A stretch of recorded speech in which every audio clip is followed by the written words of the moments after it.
Hello and welcome back to the channel here on Vienna Watch Enthusiasts. And today we want to answer the question, is this the next budget Rolex Datejust killer?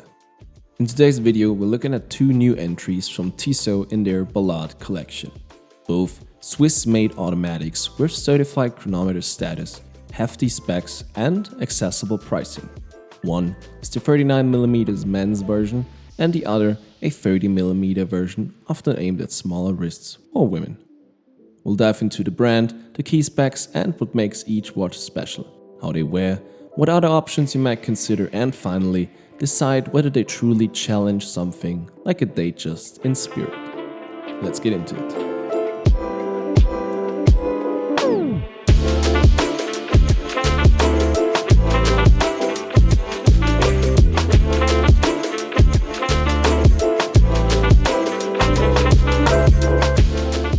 So Tissot is a Swiss watchmaker founded in 1853 in Le Locle, and over the decades it established a reputation for delivering Swiss quality at accessible prices, often with technical innovations like anti-magnetic movements or chronometer certification. In recent years, the Powermatic 80 movements, with 80 hours of power reserve, have brought strong value to the mechanical lineup. The Ballade collection is part of that effort, blending classic looks, meaning a dressy, subtle and integrated finishing with modern mechanical performance. The models we're reviewing today are COSC certified chronometers, designed to offer precision as well as style. So let's have a look at the specs of these two models. Firstly, we have the 39mm version with the reference number T1564081104300. This one has, as already said, a 39mm case with a thickness of approximately 10.98mm. As a movement, we have the Powermatic 80 with up to 80 hours of power reserve and a Nivachron balanced spring. Case material is 316L stainless steel and the water resistance is 100 meters. As a crystal, we have a scratch-resistant sapphire with anti-reflective coating, and the price of this one is approximately 1,025 euros. Secondly, we have the 30mm version with the reference T1562082203300 with the, again, 30mm case, and also a Swiss automatic movement which is labeled a Powermatic 48, corresponding to 38 hours of power reserve according to the specs. Also, the case here is 316L stainless steel with rose gold PVD coating. We also have a water resistance of 100 meters and the crystal is again sapphire with anti-reflective coating on both sides. This one is priced at 1,095 euros. So what sets these ones apart beyond just size and movement? Both models actually have COSC certified chronometer movements, meaning they pass the Swiss official chronometer testing institute standards for accuracy. The men's 39mm version includes the Nivachron balance spring and anti-magnetic component, which adds real technical value. The bracelet and strap has a quick release system, which is a nice convenience detail which makes strap changes really easy. And, in general, the finishing, for example on the 30mm rose gold PVD coating, gives it a refined and dressy look, while the 39mm offers a more standard steel aesthetic but with premium movement inside.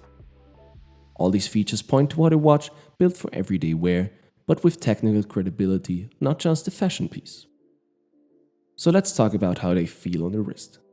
The 39mm version, at around 11mm of thickness, treats the line between classic and modern.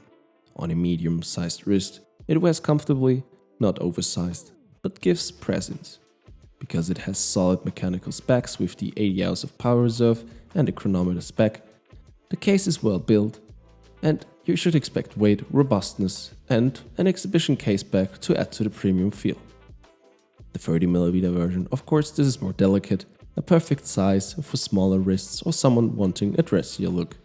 With the rose gold PVD, it also plays up more as an elegant or statement piece. If someone is thinking of the Datejust style in a small size, this hits that aesthetic nicely. In both cases, the finishing and build feel well above what you might expect for the price. The sapphire crystal, the anti-reflective coating, the exhibition caseback. So how does it stack up against alternatives? Especially if you're thinking of something like a Rolex Datejust. The Datejust is a benchmark as a steel automatic dress watch with high prestige. However, of course this comes at a different price point, meaning 10 times more pricier than this watch. At the 1000 euros range, the 39mm Tissot offers many of the features, meaning a Swiss automatic, chronometer-certified movement, sapphire crystal, and good finishing. Of course, not as well as the Rolex, but in terms of a value proposition, it pushes towards that territory. Obviously, not the brand cachet or the long-term investment profile of a Rolex.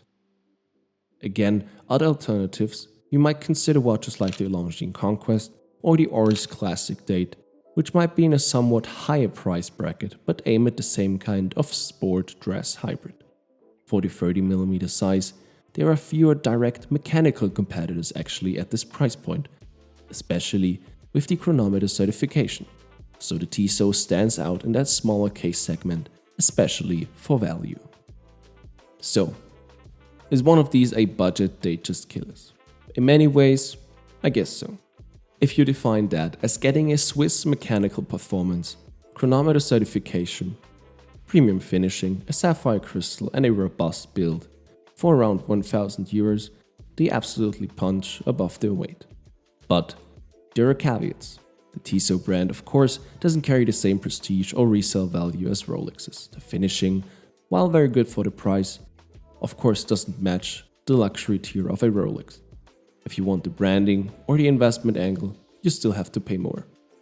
For someone who cares about mechanical specs, wearability, and subtle style rather than brand flash, the 39mm Ballade offers fantastic value. The 30mm model, of course, is also a very strong choice for smaller wrists or anyone who prefers a more delicate aesthetic. Again, with real mechanical credibility. So, if you're looking for a watch that looks and feels elevated, and you value what's under the hood more than on the logo, these two Tissots are absolutely worth a serious look. They may not replace a Rolex Datejust for anyone, but they offer a Datejust style performance at a fraction of the cost. So, thanks for watching, and let me know in the comments below which one you'd pick and whether you think value or brand matters more in a watch purchase. Don't forget to like and subscribe for more watch reviews here on Vienna Watch Enthusiast. I'll see you in the next one. Cheers.